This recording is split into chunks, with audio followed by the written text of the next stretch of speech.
अच्छा ठीक है, ये तो हो गया हमारे पास पैडिंग। अब हम आते हैं, हमारे पास दूसरा कॉन्सेप्ट यूज होता है मार्जिन। ठीक है, देखो पैडिंग के अंदर हमने ये पांचों प्रॉपर्टीज जो पैडिंग से रिलेटेड है वो हमने यूज की अभी। ठीक है, अब देखते हैं हम मार्जिन। ठीक है, अब देखो मार्जिन का कॉन्सेप्ट पैडिंग से थोड़ा सा डिफरेंट है।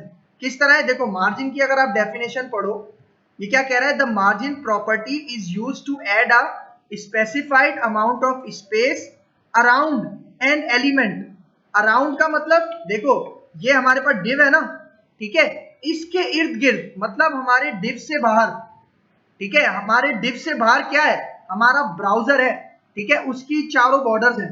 ठीक है, मतलब आप ये समझो कि हमारा डिव और हमारे ब्राउजर की जो बाउंड्रीज हैं उससे हमारे एलिमेंट को दूर करेगा, उसके दरमियान में स्पेस डालेगा।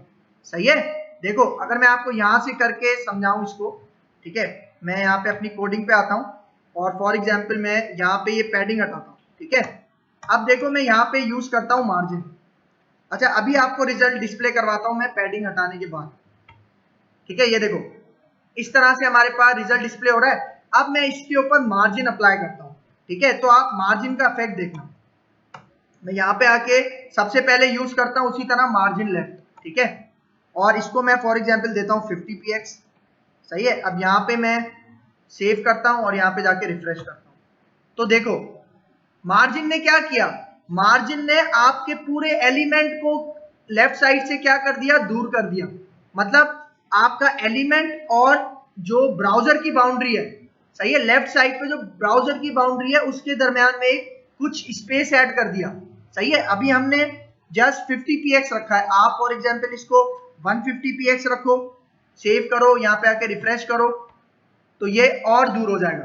ठीक है, सेम इसी तरह अगर मुझे फॉर एग्जांपल टॉप से दूर करना है, ठीक है, देखो मैं यहाँ पे आता हूँ, फॉर एग्जांपल इसको मैं मार्जिन टॉप देता हूँ। ठीक है, मार्जिन टॉप में इसको देता हूँ फॉर एग्जांपल इसी तरह 150px, यहाँ पे आके सेव करता हूँ और यहाँ पे आके रिफ्रेश करता हूँ। तो देखो ये टॉप से हो गया। सही है, लेकिन अभी देखो अभी इस केस में हमें राइट साइड से दूर करने की जरूरत नहीं है और ना ही बॉटम साइड से दूर करने की जरूरत है। सही है, लेकिन मैं आपको समझा रहा हूं कि हम चारों तरीके से दूर कर सकते हैं। फॉर एग्जांपल अगर हमारा ये इमेज है ये राइट साइड पे होती, ठीक है, और हमें राइट साइड से दूर करना होता, तब हम कौन सी प्रॉपर्टी यूज करते, मार्जिन राइट। इसी तरह अगर फॉर एग्जांपल ये मेरी इमेज पेज के बिल्कुल नीचे होती और मुझे नीचे से स्पेस ऐड करना होता, मतलब इमेज को ऊपर करना होता, तब मैं मार्जिन बॉटम यूज करता। सही है, तो ये हमारे पास प्रॉपर्टीज हैं। लेकिन अगर फॉर एग्जांपल मैं चाह रहा हूं कि ये मार्जिन लेफ्ट, मार्जिन टॉप, ये वाली प्रॉपर्टीज मैं यूज ना करूं बल्कि इसकी शॉर्ट हैंड प्रॉपर्टी यूज करूं, तो वो भी हमारे पास गिवन है। ठीक है, सिर्फ मार्जिन। सही है, मतलब यहाँ पे मैं जो भी मार्जिन दूंगा ना वो चारों साइड से आपको सेम स्पेस देगा। ठीक है, फॉर एग्जांपल मैं यहाँ पे इसको कहता हूं 300। सही है, यहाँ पे मैं आता हूं और अब मैं इसको रिफ्रेश करता हूं तो ये देखो अब इसने 300 लेफ्ट साइड से भी दिया, 300 हमें टॉप साइड से भी दिया, 300 हमें यहां से भी दिया है। ठीक है, राइट साइड से। और एक चीज नोट करो कि हमारे पास पहले स्क्रॉल बार नहीं आ रही थी, राइट साइड पे हमारे पास पहले स्क्रॉल बार नहीं आ रही थी। अगर मैं ये हटाऊं यहां से, ठीक है, ये हटाऊं, यहाँ पे आपको सेव करके दिखाऊं तो रिजल्ट कुछ इस तरह से आएगा। ठीक है, देखो स्क्रॉल बार है, राइट साइड पे नहीं है।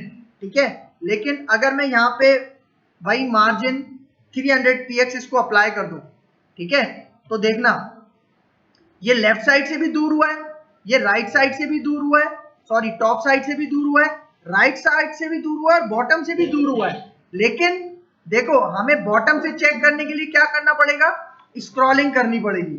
ये देख रहे हो, स्क्रॉलिंग करके नीचे जाओगे तो आपको नीचे से भी इसने मार्जिन अप्लाई किया। सही है, तो इसका एक क्विक रिव्यू कर लेते हैं। ठीक है, यहाँ पे मैं फॉर एग्जांपल इसको 100 अप्लाई करता हूँ, यहाँ पे रिफ्रेश करता हूं तो ये देखो, ठीक है, मतलब 100 आपके पास चारों साइड से कितना स्पेस ले रहा है, ये 100px का। ठीक है, अब देखो मार्जिन क्या करता है कि आपका जो ब्राउजर की यहाँ पे बाउंड्रीज है उसको और आपके एलिमेंट को जो कि हमारा डिव है उसके दरमियान में आपस में स्पेस लेकर आता है। और पैडिंग क्या करता है, पैडिंग ये जो आपका डिव है ना और इसके अंदर जो कंटेंट है, अंदर कंटेंट कौन सा है, इमेज, इसके दरमियान में स्पेसिंग पैदा करता है। ठीक है, फॉर एग्जाम्पल मैं यहाँ पे अब पैडिंग देता हूँ, देखो मार्जिन की जगह मैं यहाँ पे क्या दे देता हूँ, पैडिंग। ठीक है, और पैडिंग भी मैं यहाँ पे दे देता हूँ इसको फॉर एग्जाम्पल 50px। ठीक है, यहाँ पे आके सेव करता हूँ और रिफ्रेश करता हूँ। अच्छा अब देखना पैडिंग कहाँ पे अप्लाई होगी, आपका ये जो डिव है और उसके अंदर जो इमेज है। ठीक है, यहाँ पे आके मैं रिफ्रेश करता हूँ तो ये देखो, देख रहे हो इमेज आपकी कहाँ हो गई, मूव हो गई। ठीक है, 50px मतलब जितना हमने स्पेस दिया था। अब ये आपके ऊपर है, आप कितना इसको px वगैरह देके एडजस्ट करते हो। क्लियर है?